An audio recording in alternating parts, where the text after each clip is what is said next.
তাই রাজ্যপালের আগমনকে ঘিরে জোরদার প্রস্তুতি শুরু হয়েছে পুরাতন মালদা পৌরসভার 5 নম্বর ওয়ার্ডের সরবরি এলাকার গুরুদুয়ারায়। সেই সঙ্গে অনুষ্ঠানের প্রস্তুতি চলছে পুরাতন মালদার কালাচাঁদ হাই স্কুল মাঠেও। রবিবার সেই প্রস্তুতি ঘুরে দেখে নিরাপত্তা সংক্রান্ত নানান দিক খতিয়ে দেখলেন জেলা পুলিশ সুপার অনুপম সিং। সঙ্গে ছিলেন অতিরিক্ত পুলিশ সুপার অভিষেক রায়, ডিএসপি ট্রাফিক মুঙ্গেশ সুব্বা, মালদা থানার আইসি গোপাল বিশ্বাস সহ অন্যান্যরা। তারা রাজ্যপালের আসন্ন সফরকে ঘিরে কালাচাঁদ হাই স্কুল মাঠের অনুষ্ঠান স্থল এবং সরবরি এলাকার গুরুদুয়ারায় যান।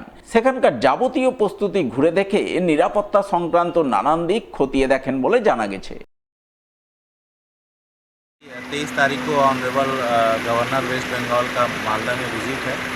वो मालदा वंदे भारत से आएंगे और उसके बाद आपका यहाँ पे जो मालदा के ओल्ड मालदा के अंदर एक ऐतिहासिक गुरुद्वारा है वहाँ जाएंगे और उसके बाद जो कॉलेज ग्राउंड है वहाँ पे आएंगे स्कूल ग्राउंड में, और यहाँ पे एक सांस्कृतिक प्रोग्राम है उसको आयोजित करेंगे। तो हम लोग पूरा मालदा जो पुलिस है, मेरे साथ जो भी दोनों एडिशनल एसपी हैं और हमारे सीनियर ऑफिसर्स हैं, हम लोग आके यहाँ सिक्योरिटी अरेंजमेंट और क्या क्या व्यवस्था होगी वो व्यवस्था का जायज़ा ले रहे हैं और अरेंजमेंट